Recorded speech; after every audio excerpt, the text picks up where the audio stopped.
पुण्यातून जाणून घेतोय। पुण्यात अजित पवारांच्या राष्ट्रवादीत मोठं इनकमिंग होत आहे। पुण्यात विविध पक्षांचे पदाधिकारी राष्ट्रवादीत येत आहेत। 9 जणांनी हाती घड्याळ बांधलेला आहे। माजी नगरसेवक, स्थानिक नेते राष्ट्रवादीत दाखल होताना पाहायला मिळतात। पुण्यात दोन्ही राष्ट्रवादी एकत्र निवडणुका लढवणार आहेत आणि त्याच पार्श्वभूमीवरती अजित पवारांच्या पक्षामध्ये आता मोठं इनकमिंग पाहायला मिळत आहे। अगदी माजी नगरसेवक, स्थानिक नेते आपल्या हाती घड्याळ बांधताना दिसतात। रेवती हिंगवे आपले प्रतिनिधी आपल्यासोबत जोडल्या गेलायत। रेवती, जी युती जाहीर झालेली आहे दोन्ही राष्ट्रवादींची, त्याच पार्श्वभूमीवरती अशा पद्धतीचं हे इनकमिंग होताना दिसतंय का? वैष्णवी, खरं तर भाजपने काल काही उमेदवारांना थेट फोन करत त्यांनी उमेदवारी अर्ज भरायला सांगितलेला आहे आणि ते अधिकृत उमेदवार आहेत असं सांगण्यात आलंय।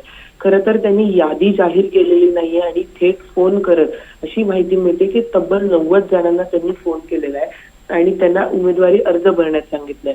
तर या सगळ्या प्रक्रियेमध्ये जे निष्ठावंत कार्यकर्ते आहेत किंवा जे इच्छुक उमेदवार आहेत त्यांना तिकीट देण्यात आलेलं नसल्याने काल जवळपास 9 जणांनी, जे मोठी नावं आहेत पुण्यामध्ये, त्यांनी राष्ट्रवादी काँग्रेस अजित पवार गटामध्ये प्रवेश केलेला।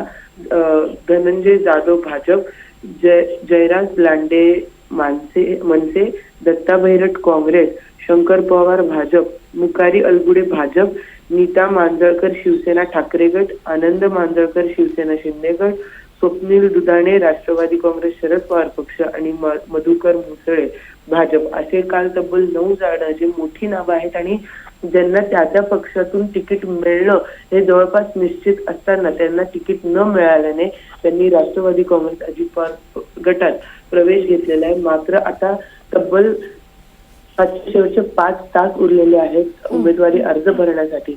तर मग नेमकं एकंदरीत चित्र काय होतं, कुठला नेता काय आता घोषणा करतो हे पाहणं महत्वाचं असणार। अर्थातच रेवती, आपल्या आधीच्या पक्षांकडून उमेदवारी नाकारली गेल्यामुळे ते राष्ट्रवादी अजित पवार पक्षात आलेत। इथे तरी त्यांना आता तिकीट मिळतंय का हे पाहणं लक्षात असेल, हे पाहणं महत्वाचं असेल। आपल्याकडून याची अपडेट घेत राहू।